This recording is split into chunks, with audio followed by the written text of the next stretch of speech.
Welcome back, everyone, to another exciting episode of our podcast. Today, we're delving into a topic that touches us all: success.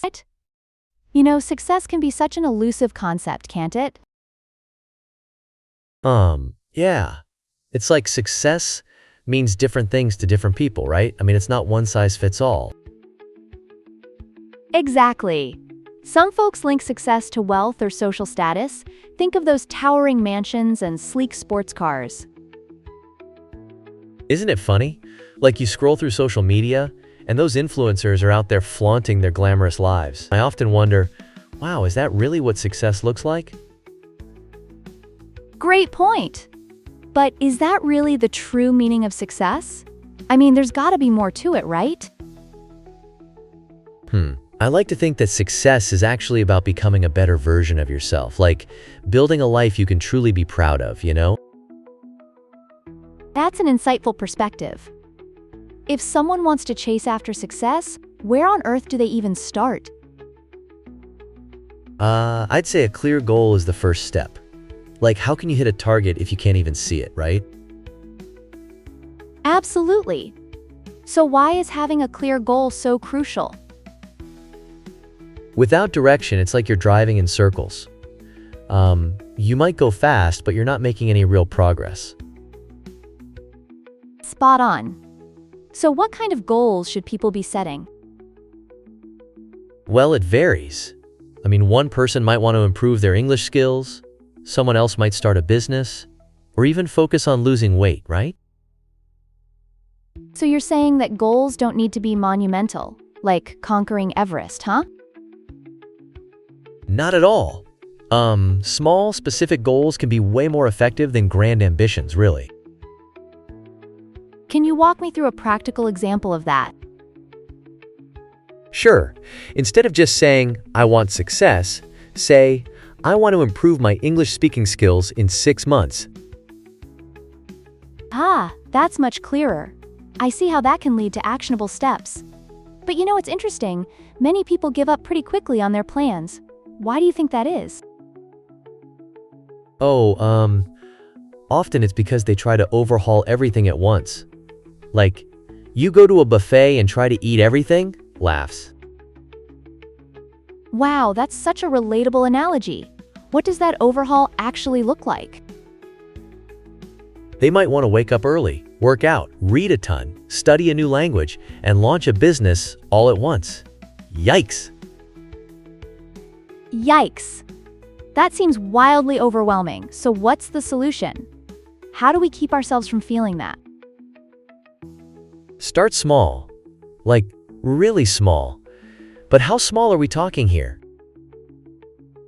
Just study for 20 or 30 minutes a day, or exercise for just 15 minutes.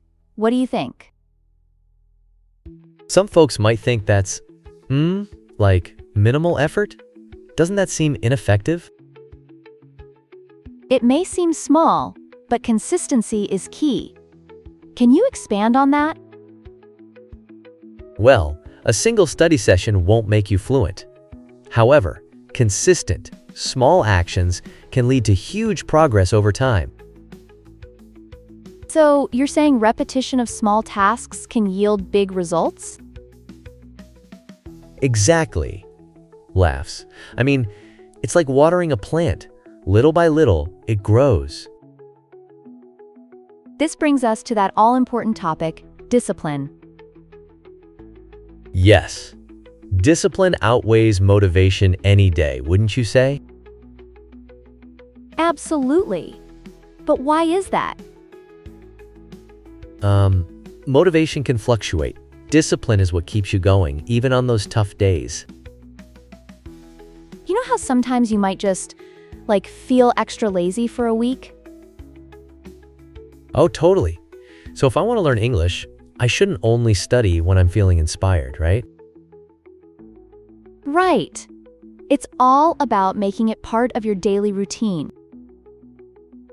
Even on those tough days. Like, what if I'm just not feeling it? Yes, even if it's just 10 minutes, don't stop completely.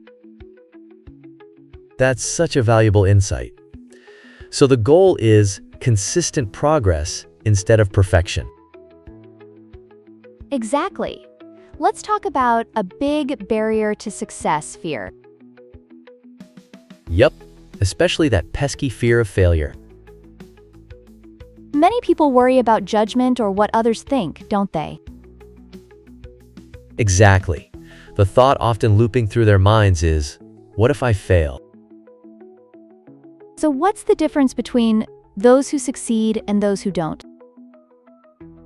Successful people learn from their mistakes and keep pushing forward despite them. I mean, it's like riding a bike. Can you illustrate that for us? Think about a child learning to walk. Falling is part of the process. They don't just give up after a tumble. Right. They keep getting back up, like a little tiny warrior. Absolutely, we need to adopt that mindset too. When we stumble, we should think, I can learn from this. So important. Now, I see so many people comparing themselves to others. Yup, social media amplifies this issue like crazy. I mean, it's hard not to feel inadequate after seeing those amazing accomplishments online. Exactly. But remember, you don't know their whole story, their struggles, or the hard work behind the scenes. So true. If not them, then whom should we compare ourselves to? That's the question. The best benchmark is really our past selves. How do we assess that though? Like, is it just about feeling better? You could ask yourself, am I better than I was last year? And if the answer is yes, then we're making progress. That's a huge win. What skills do you think people should focus on to really become successful? Skills like communication, leadership, problem solving, and technology, those are game changers. So why is problem solving such a crucial skill? Because successful businesses thrive on identifying and solving problems. It's like being a superhero. Should we start by asking ourselves how to make money? Nah, instead ask, what problem can I solve? That's how you become valuable. That's a cool perspective. So the more problems you can solve for others, the more valuable you become to them. Exactly. It's a win-win. Now, let's talk about everyone's favorite subject, time. Time is invaluable. Why is time considered more precious than money? Because money can always be earned back, but time, once it's gone forever. How much time do you think we waste scrolling through social media? It can be substantial. One moment you're just, like, checking, and suddenly, an hour has vanished. Should we go cold turkey on social media to save time? Not entirely.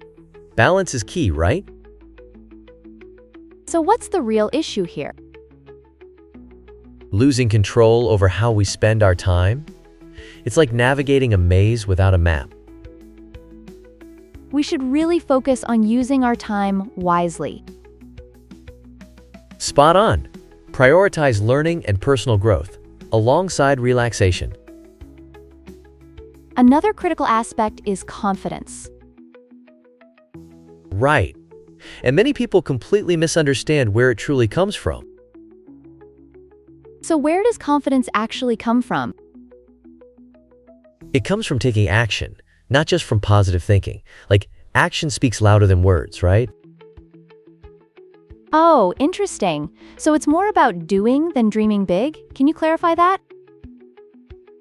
Sure.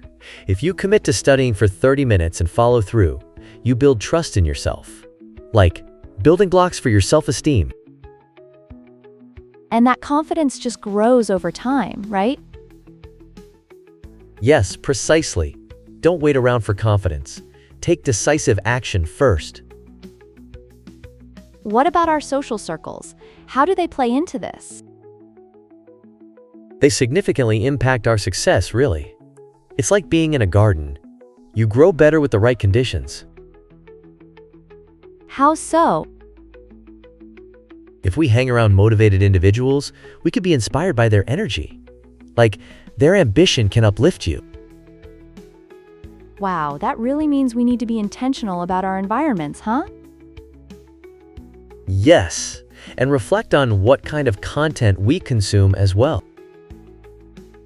That's so true. Like, our thoughts often reflect what we allow ourselves to consume. Right. Your actions and habits stem from your thoughts, shaping your entire future. Before we wrap up, here's an insightful habit I recommend. Each night, ask yourself, did I move forward today? That sounds like a simple yet effective reflection technique. Laughs. Definitely. It can help highlight those small victories. Whether you learned new vocabulary or stuck to your workout routine, those small wins matter. Oh yes, those small improvements really do add up over time. So what advice do you have for someone feeling a bit lost or left behind in life? Don't give up. Your present situation doesn't define your future. That's incredibly empowering to hear. Exactly. You can learn, improve, and start over at any point. Even after, repeated failures? Yes, starting again is always an option for everyone. It's like rebooting a game. Sometimes you just need a fresh start. What about the feelings of fear that often hold us back? Start moving forward, even if you're scared. Just take that first step.